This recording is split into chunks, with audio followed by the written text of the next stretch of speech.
ያባትህንና ያጎትን እንደሜዳ ላይ ያፈሰሱ ሰዎች በሰላም እየኖሩ ነው። አባትህ ግን ከጎን የለም። አድገህ አባትህን እንደመመለስ አለብህ። እነሱ አንተን ያለ አባት እኔን ያለ ባል አስቀርተውናል። ፍትህ አጥተናል። ፍትህ ያስፈልገናል። አድገህ ቤተሰብህን እንደመመለስ ያለብህ አንተ ነህ።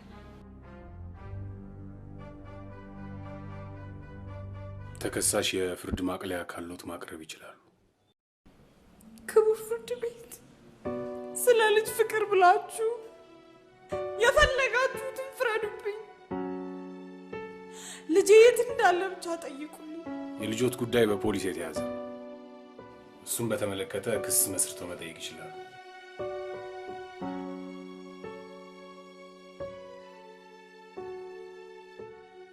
ልጄ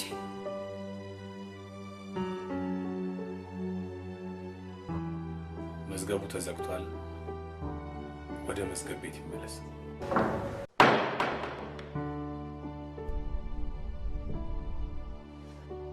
ስለ ልጅ ፍቅር ብላችሁ ልጄ የት እንዳለ ብቻ ጠይቁ።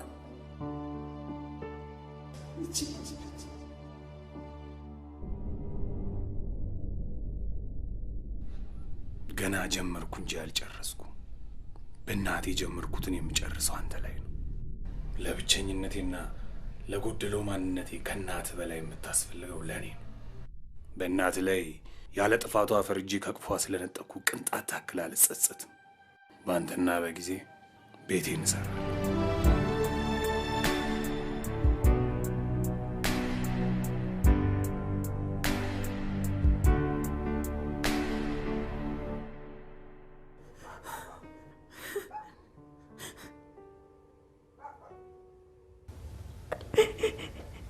ብኑርዬ እባክሽን እንደዚህ አትሁኚ ቆንጆ። እስከ መቼ እንደዚህ ሆነሽ ትኖሪያለሽ? ስለ ልጅሽ ሞት ቢሆን ምንም የተረጋገጠ ነገር የለም። ደግሞ የእናት አምላክ አለ። የለም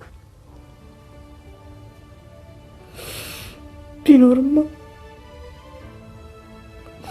ከእናት ተወልዶ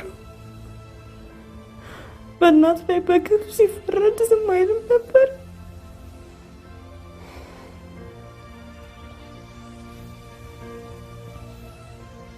እኔም አልቀኝም። ተይ እንዳይባልም ሁሉንም ጊዜ ይፈታዋል። ጊዜማ ጠላቴ ነው።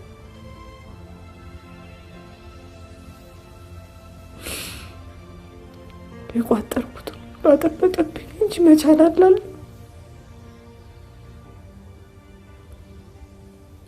ጊዜ ጠላቴ ነው።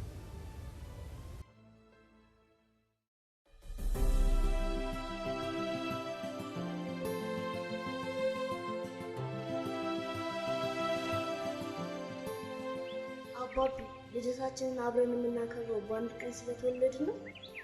አዎ፣ እኔ የተወለድኩት አንተን ያወቁ ቀን። ትምህርት ቤት ግን የኔና የአባቴ ልደት በአንድ ቀን ነው ስላቸው እድሜ በቂጡ ነው የሚሉኝ። ከዚህ በኋላ እንደዚህ ካሉ አባቴ ልደቱን ከኔ ጋር የሚያከብረው ፍቅርን ያወቀው እኔን ካገኘ ቀን ጀምሮ ስለሆነ ነው በላቸው።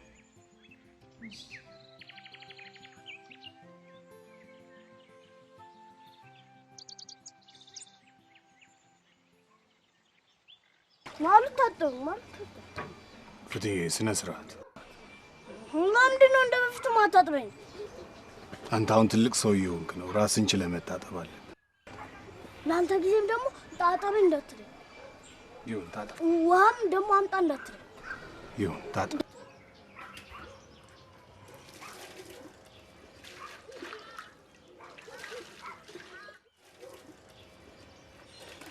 አይ ልጄ አባት ሳላ ጊጥ ጀንበር ሳለች ሩጥ ይላል የወንዜ ሰው ሲተርት።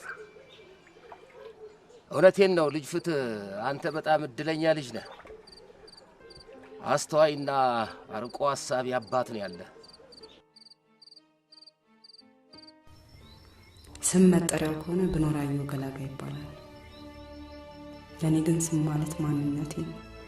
ማንነቴ ደግሞ ልጄ ነበር፣ ፍቅሬ፣ ተስፋዬ፣ ዓለሜ፣ ልጄ ፍትህ ነበር።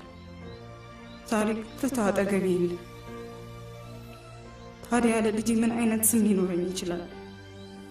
በልጇ ልብ ውስጥ ያላደገች እናት ስለ እናትነት ምን ብላ ታወራለች? ምንስ ማንነት ይኖራታል? ስሜ ያለ ልጄ መቼም ስም አይኖረኝም።